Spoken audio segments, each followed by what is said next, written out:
guys, welcome back to my channel. So I'm back with a new video. So please subscribe my channel if you like my videos. So I'm going to start and listen carefully. Guru Murthy lived in a village in the valley of the Gambhira mountain ranges. He could attend to any odd jobs quickly and efficiently.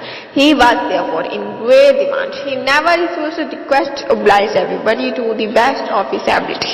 But he was getting old and was now 50. Nevertheless, he was confident he could do any job easily. The villagers, however, thought otherwise. As he grew in age, they felt his efficiency was falling slowly, so they did not repose in him as much faith they had in old times.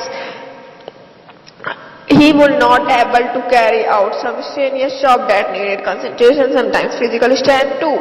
So they began entrusting such jobs to young Manohar, who had just then arrived in the village in search of work. Naturally, Guru Murthy was upset. He spoke to his wife Lakshmi about this more than harboring and complained at the turn of the events. He was sad about his misfortune and the absence of the people's regard for him. They were once entirely dependent on him, but now they appear to have some contempt for him. Lakshmi tried to console him. "You are mistaken, my lord," she said with a mild laughter. "In fact, the people had great respect for you. You are getting old, that's why they don't wish to bother you. I don't find anything wrong about it. Don't worry, take this." "Could there be any limit to one's capability?" remarked Guru Murthy. "Manohar may be younger than I, but he work as sprightly as I can. Don't the people know this?" His wife did not react to these remarks. However, he went about making this remark to whom forever he met. They looked at each other. Understanding it surprising, he never used to complain like the before. Poor man, he must be feeling the growing age. They too did not react to whatever he said. When his friends also remained silent, Guru Murthy became sadder. Do they think I have become old and useless? He decided he would take up any job and do it without any complaint. One day he was sitting with the others in the house of the village chef. Manohar too was present there just then, and an assistant of the Jamidar came there. The village chief received him with great respect. He addressed everybody. "We have collected all details about this village, its size, number of people living here, the extent of each farms and their boundaries, the rivers and the canals that irrigate the farms, and all other data. The Jamidar is returning from the town tomorrow. The data have to be given to him. There are 300 pages. Somebody has to go through the pages to check and correct mistakes if any."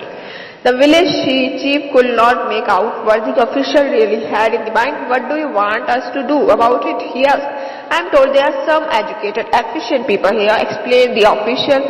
"One of them should examine the text and make corrections if necessary, and I must get this back by tomorrow evening to be given to the Jamidar. I especially come here hoping to get your help." "Is that all? Manohar here will easily do that work," said the villagers.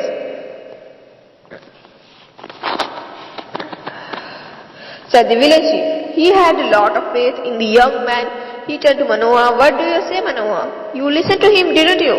You do that work, the Jamidar will be pleased with you." "Did you 300 pages?" said Manohar, turning to the Jamidar assistant. "The figures and the correct other errors, it will take minimum 3 days. Now I will not be able to complete the work in just 1 day. I must get it tomorrow itself." The man insisted. "I was confident and that I will get some help here." "No," he added, disappointed. "If you don't mind, I shall do the job," Guru Murthy interrupted, "and I shall have it ready by tomorrow evening." "That's good," remarked the assistant. "Now I remember I had to hear about your capability. But I was hesitating because you are old. If you are sure of completing the work by tomorrow, I don't mind your doing it. And if you finish it by tomorrow, I will be happy to."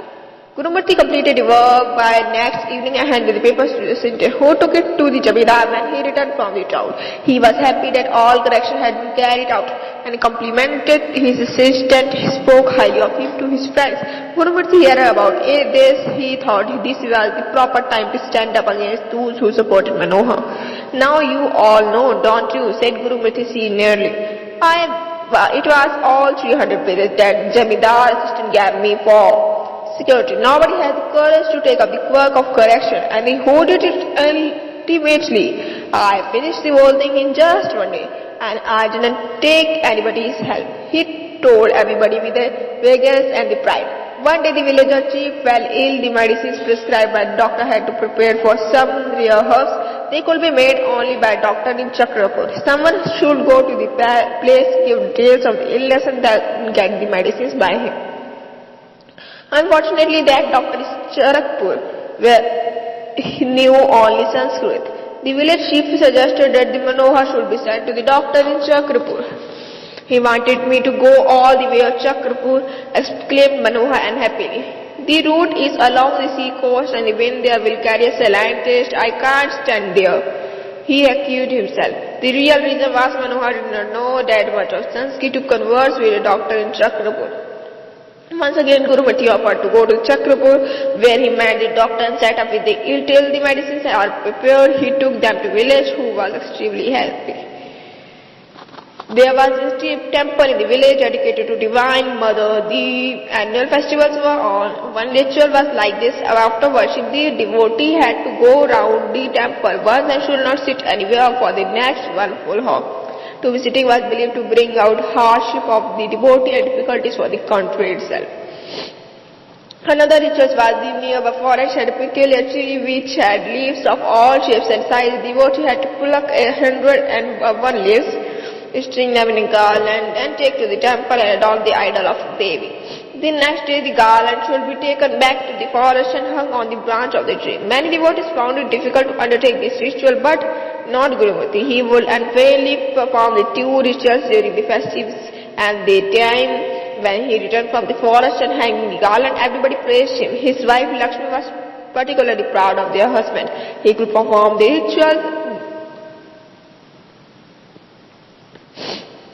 despite his growing age. Manohar, on the other hand, was nowhere near the temple. Steadily, however, he continued to engage by the people for doing odd jobs, and they elected Gurumati. One day his friend Shiva Guru of the neighboring village came to see him.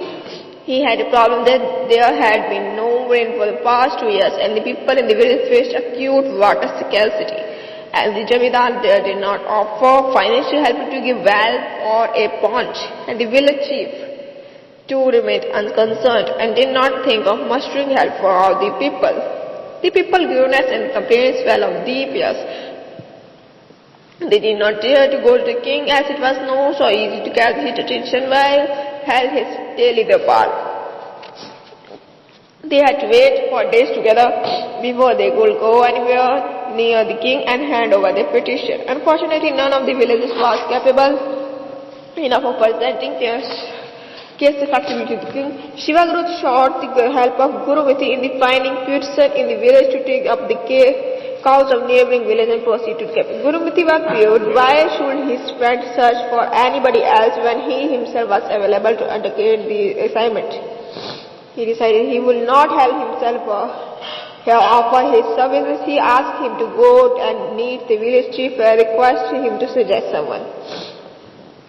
Shiva Guru went to the village chief and soon come back to Gurumati. He mentioned the name of one Manohar and also told me that you alone would be able to persuade Manohar to undertake the job.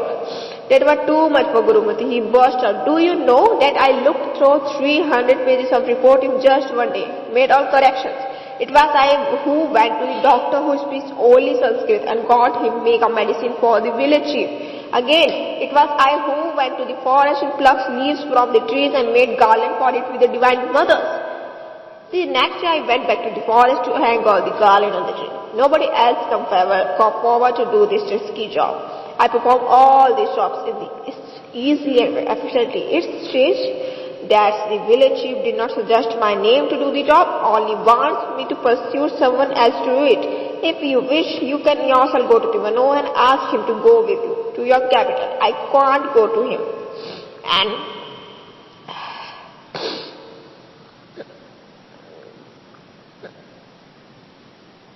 And I don't like that Gurumurthy gave him a piece of his mind. Shivaguri looked at his friend in the complete surprise. The village chief was quite correct in the cautioning me, he said resentfully. Now Gurumurthy was curious to know that the village chief had told his friend. What did he tell you about me, Shivaguru?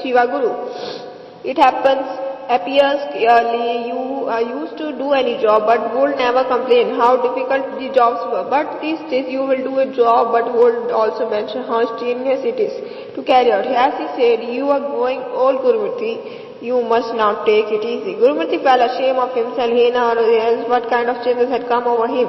He could not blame the people if they thought he was getting old and older because he was himself complaining the strain he underwent whenever he did something, whereas Manohar was willing to do a job only if he was sure he could do it. Otherwise he would be honest about his inability, excuse himself. If it was only aged people who would not feel ashamed to spell out difficulties in his ass, all people like him. This self-realization gave Gurumurthy a new approach to life. Henceforth he thought twice before accepting an assignment. He never made any complaint to anyone. Naturally, people no more had any contempt for him, respecting his age. So that is the story, respect for age. When the man and woman's age is grown up, they are likely work to complete, but they complain about it. So it is the natural thing about that. So if you want to also think about this matter, it is now a good matter to think.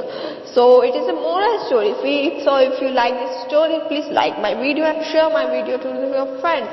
And subscribe my channel so to get notified about new videos and new stories. Thank you for watching.